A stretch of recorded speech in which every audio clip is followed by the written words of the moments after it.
और 7वें चरण का भी आखिरी दिन है, उसके बाद नतीजे आने हैं। पूरा कैंपेनिंग आपका कैसा रहा और इस बार जो आपको कंपटीशन था मिस्टर भारती वो फील्ड किया गया था आपके खिलाफ, वो आप कैसे देखते हैं और इस बार का पूरा कैंपेन आपका कैसा रहा? देखिए, एक्चुअली ऐसा है कि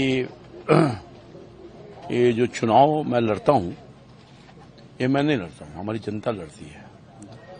और आपने देखा होगा कि जब जब उम्मीदवार जो अभी हमारे सामने हैं राष्ट्रीय जनता दल के, वो जनता उनको पराजित करती है।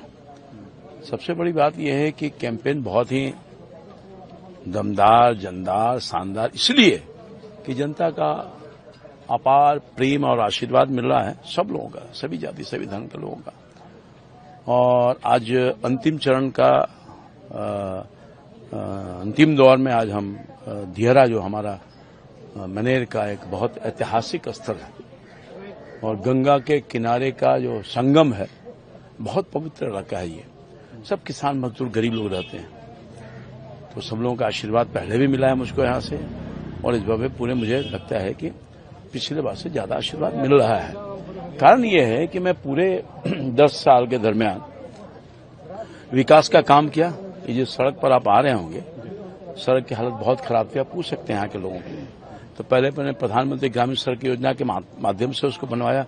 अब इसको बिहार की सरकार के अनुरोध के बाद माननीय मुख्यमंत्री जी ने इसको पथ निर्माण विभाग में ले करके, और बहुत बड़ा जो इस इलाके का यातायात का समस्या था दूर, ये संगम पर लोग 100 जलाने के लिए भी आते हैं, सिर्फ दियारा के नहीं आसपास के लोगों को। जितना पुल पुलिया था सब बन रहा है, देख रहे होंगे, अपने आंखों से देखा होगा। और ये सबसे बड़ा अचीवमेंट, इस इलाके में कटाव बहुत होता था। मेरे पहले किसी ने कटाव के निदान के लिए कुछ नहीं किया, मेरे आने के बाद ही कटाव के लिए मैंने प्रयास किया, और अब कटाव से लोगों को नहीं मिलता है, कटाव से निजात मिल गया। और भी इस इलाके में बहुत सारा काम हुआ है। अभी एक बहुत बड़ा हॉस्पिटल का निर्माण भारत की सरकार के सौजन्य से हमने बनवाया है। बिहटा, यही पास में बिहटा है, 350 बेडेड हॉस्पिटल। उससे भी लोगों को राहत मिल रही है, दियारा के लोगों को, आम लोगों को राहत मिल रही है। ऐसे बहुत गरीबों का जो योजना है माननीय प्रधानमंत्री जी का, माननीय मुख्यमंत्री जी का, हर घर हर परिवार तक पहुंचा है। चाहे मुफ्त में राशन की व्यवस्था हो, मुफ्त में इलाज की व्यवस्था हो आयुष्मान कार्ड के माध्यम से, या गैस के कनेक्शन हो, घर घर गरीबों के लिए घर बनाने का हो, प्रधानमंत्री आवास योजना के अंतर्गत नली गली हो, ये सब चीजों का कटाव तो मैंने बोला, इसमें बहुत सारी समस्या थी जिसका निदान आज तक नहीं हो पाया था। बहुत सारे सांसद हो गए आए, इसके तरफ ध्यान नहीं गया। वैसे इस इलाके में चरमुखी विकास मैंने पाटलिपुत्र की जनता के लिए किया है।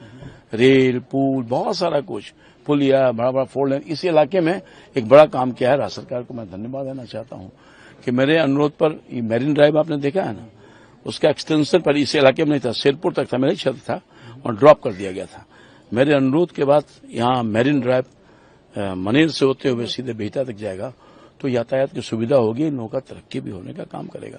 यहाँ एयरपोर्ट में ग्रहण लगा हुआ था, मेरे प्रयास से एयरपोर्ट आया था, जमीन से संबंधित मामला था, बहुत कुछ संबंध, तो मैंने प्रधानमंत्री जी को अनुरोध किया था।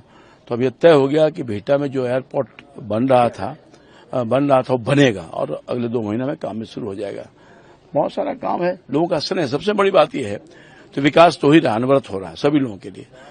लोगों के बीच में उनकी दुख सुख को बांटने वाला सेवक के रूप में रामकृपाल यादव 10 साल तक काम किया। पूछिए इन लोगों से, चाहे हमको वोट नहीं भी देंगे, वो भी नहीं कहेंगे कि हाँ रामकृपाल जी ने दुख सुख में साथ नहीं दिया। सब लोगों का आशीर्वाद, आंख बंद करके, बिना कोई जाति पार्टी भेदभाव, मैंने पूरी 40 साल के सार्वजनिक जीवन में 10 साल से यहां सेवा कर रहा हूं, कोई एक आदमी का दुख मुसीबत में खड़ा रहता हूं। और मेरे प्रतिपक्ष में जो उम्मीदवार हैं, कभी दर्शन नहीं दिया, पूछिए इन लोगों से, कोई बता देगा आपको।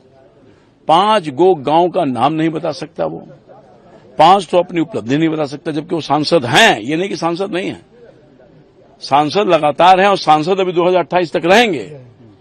वो हार भी जाएंगे तो 28 तक रहेंगे सांसद। अब पता नहीं क्या भूल सवार है इन लोगों को कि लोकसभा जाना है। अपने इस रामकृपाल यादव जो निष्ठा और ईमानदारी के पूर्वक सेवा करता है, उसको हटाना है। पूरी ताकत और क्षमता लगा दिया है, अब बौखला के तो हिंसा पर उतारू हो गए हैं। मारपीट भी कर रहे हैं, हमारे वोटरों को डरा रहे हैं, धमका रहे हैं, हमारे कार्यकर्ताओं को कई जगह पिटाई लगी है। तो ये बौखला गए हैं। हार सुनिश्चित है, क्योंकि घर घर का मैं बेटा हूं, कोई शासक नहीं बना। सुबह से लेकर रात तक कोई एक काम करता हूं तो यही जनता की सेवा करता हूं। तो जब सेवा करेंगे तो निश्चित तौर पर उनका आशीर्वाद मिला है, मिलेगा। और जो मेवा खाया है उसको कहां से सेवा का मौका मिलेगा? जो मेवा ही खाया है, खा रहा है मेवा, खा रहा है मेवा, और चिंता उनको थोड़े है।